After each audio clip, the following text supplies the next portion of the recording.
Now, this wasn't just a procedural vote.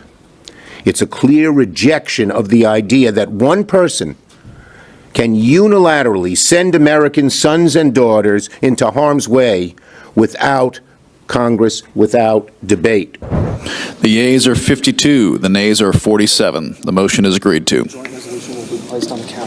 The joint resolution will be placed on the calendar.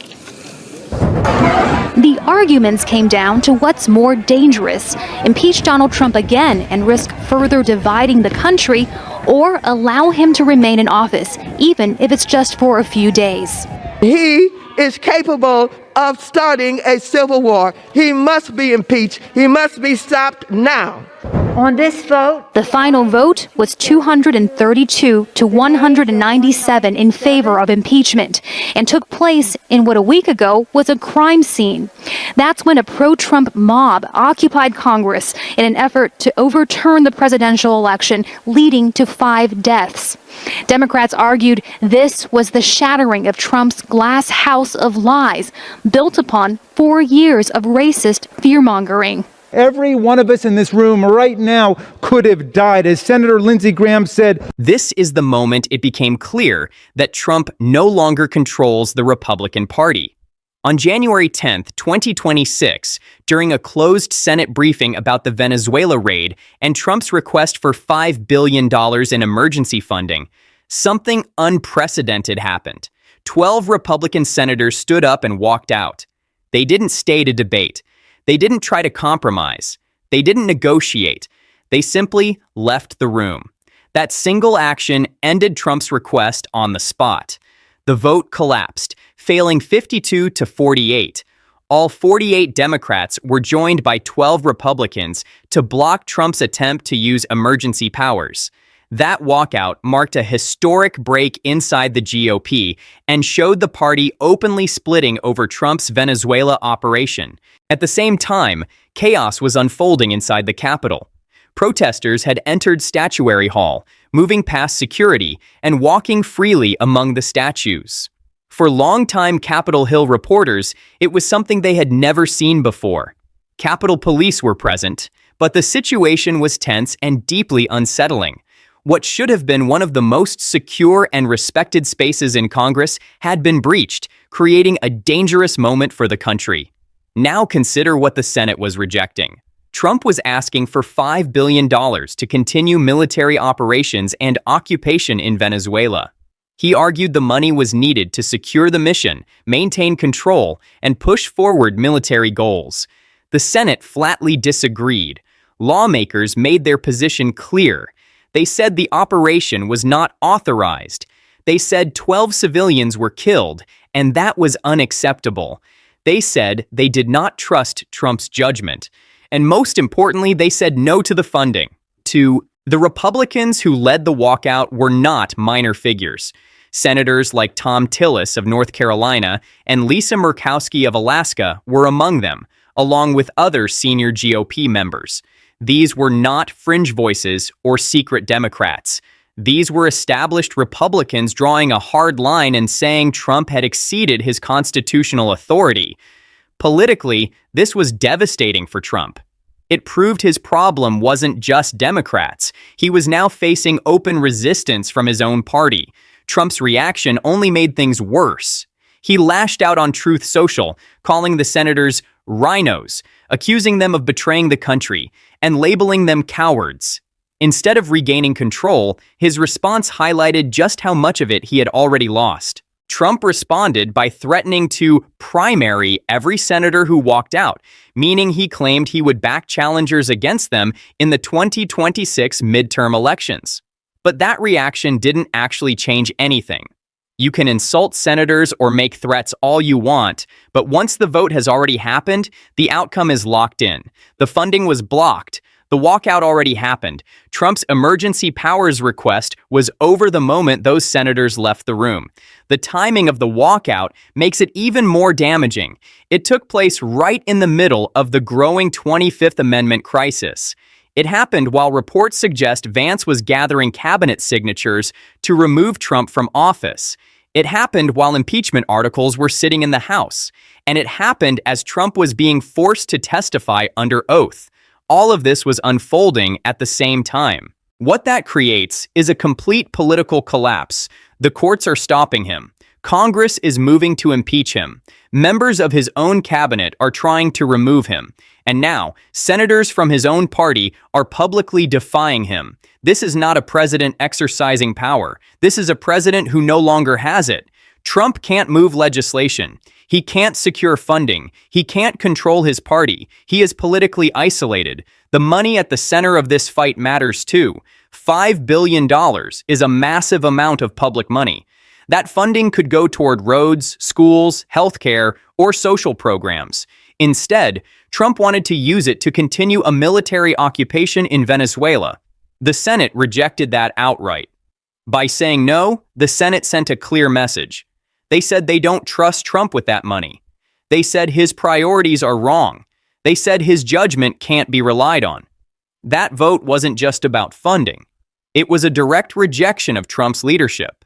Public opinion is moving in the same direction.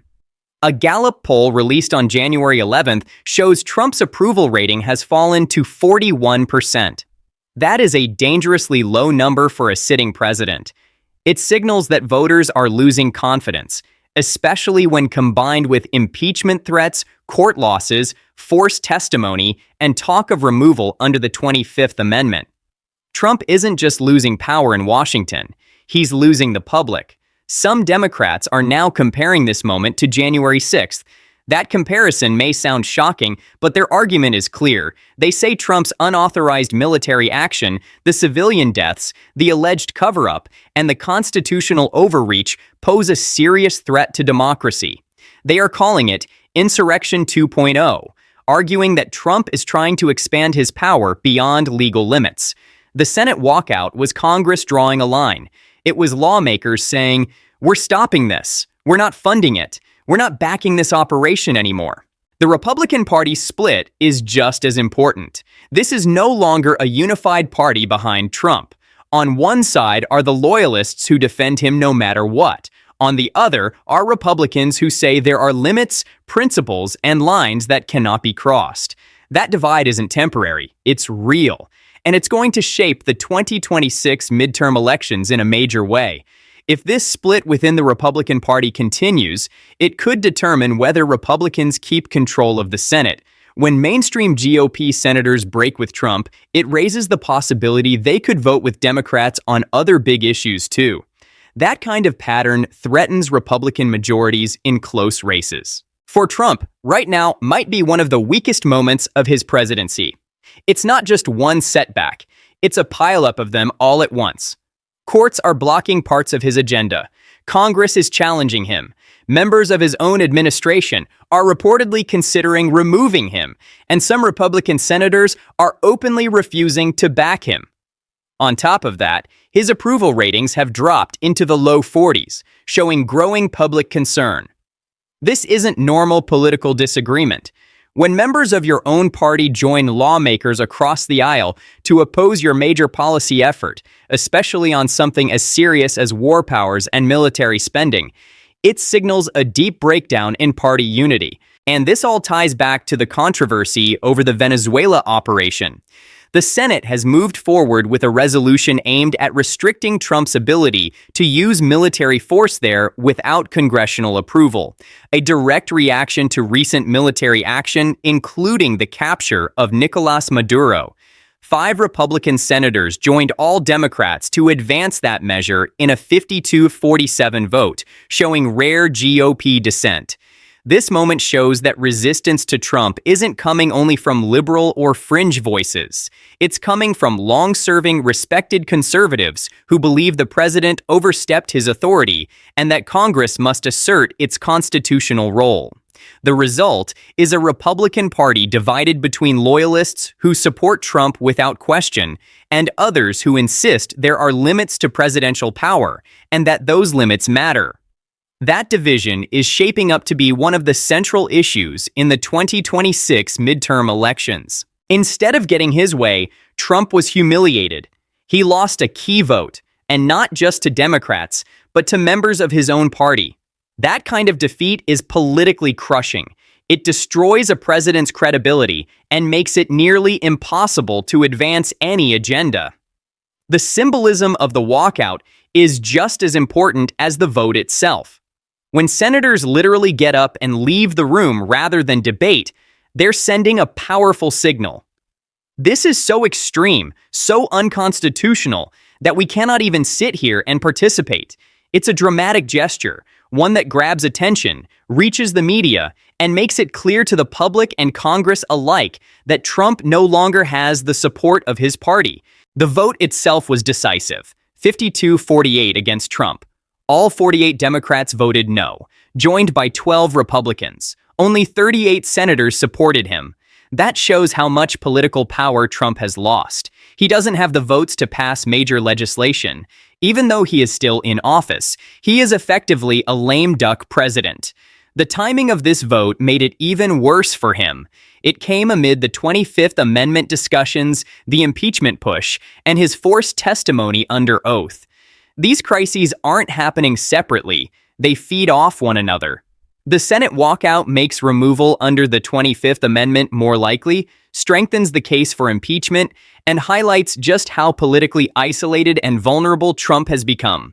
Together, these events are all pointing toward one outcome: Trump could be removed from office. The consequences for the Republican Party are significant as well. If moderate Republicans are willing to break with Trump on major votes and even side with Democrats, it changes the dynamics of the Senate entirely. Trump no longer has a reliable block of support. Every bill could become a contentious battle. The GOP can't simply march in lockstep behind him anymore. Real debate and division are returning, and that will shape Republican politics heading into the 2026 midterms. The $5 billion itself also matters. That money was earmarked for a military occupation in Venezuela that killed civilians and was widely seen as unconstitutional. The Senate said no. That same money could have gone toward infrastructure, education, or scientific research, but Trump wanted it spent on Venezuela. By refusing the funding, the Senate is signaling a different set of priorities, one more likely to resonate with voters who don't want their taxes funding an overseas operation that violated constitutional limits. Many Democrats are also drawing comparisons to January 6th, arguing that this moment fits into a pattern of Trump trying to expand executive power beyond legal limits. They see the Senate walkout as Congress stepping in to defend democracy and prevent the president from consolidating power. That message is powerful and will likely play a major role in the 2026 elections. Finally, the role of Vice President Vance is notable. Reports suggest he supports defunding the Venezuela operation and publicly opposes Trump on this major policy decision. That signals that even the vice president is breaking with the president, further strengthening arguments for the 25th Amendment and highlighting Trump's extreme political isolation. If the vice president believes Trump is making poor decisions and that the funding shouldn't be approved, it's reasonable to think he might also question Trump's fitness to lead. Vance's open opposition to the money fight feeds into a larger effort to support invoking the 25th Amendment, the constitutional process that could remove a president who is seen as unable to do the job. Right now, Trump is losing support everywhere. In the courts, in the House, in the Senate, within his own cabinet, and even among the public. Recent national polling shows a split public opinion on Trump's job performance, with more people disapproving than approving, and many expressing concern about clashes between executive actions and legal limits. Each setback weakens him further. The more trouble he faces in one arena, the more it empowers critics in another. At a certain point, that pattern could make Trump's position in the White House unsustainable and could make his removal far more likely. Now let's break down why the Senate walkout matters and what might happen next. 1. Trump lost a major vote in the Senate. A group of Republican senators joined Democrats to advance a resolution limiting Trump's ability to continue military action in Venezuela without congressional approval.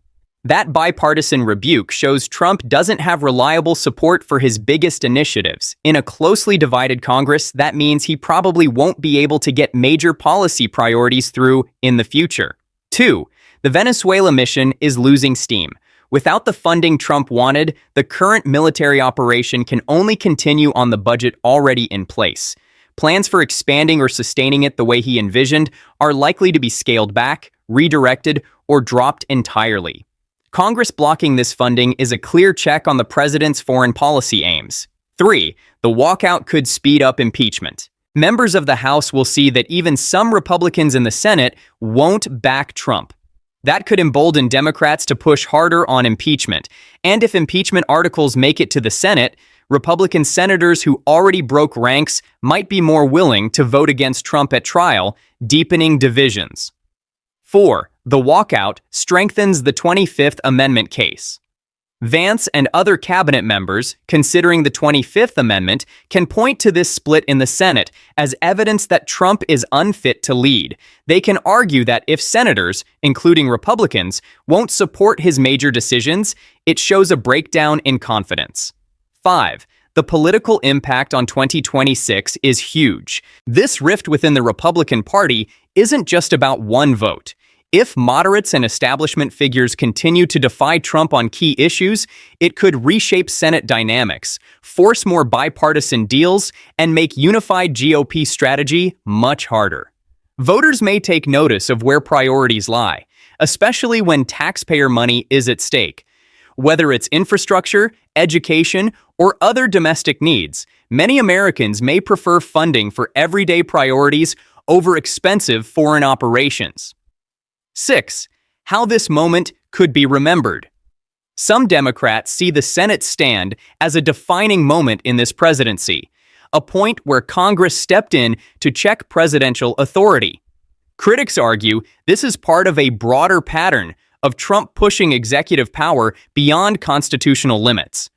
Whether or not that framing fully sticks with voters, it's a central narrative heading into the next election cycle. Overall, the Senate walkout isn't just a political disagreement. It's a sign that Trump's influence has weakened, his leadership is under intense pressure, and the coming months could bring even bigger battles over power, policy, and his future in office.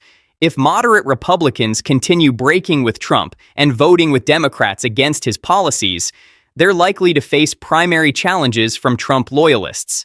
He's expected to back challengers against the 12 senators who walked out, but those primary battles could actually split the Republican vote in key states, giving Democrats an advantage in the 2026 midterms. That creates a dilemma for Senate Republicans. Support Trump, and they risk being tied to an unpopular president and unpopular policies. Oppose Trump, and they face backlash from his base and potential primary challengers. In many cases, there's no easy choice. That's why the 12 senators walked out. They put principle above party loyalty. Trump's approval ratings are also a major concern. They've dropped to 41%, the lowest in a long time, and they're likely to fall further as more crises unfold.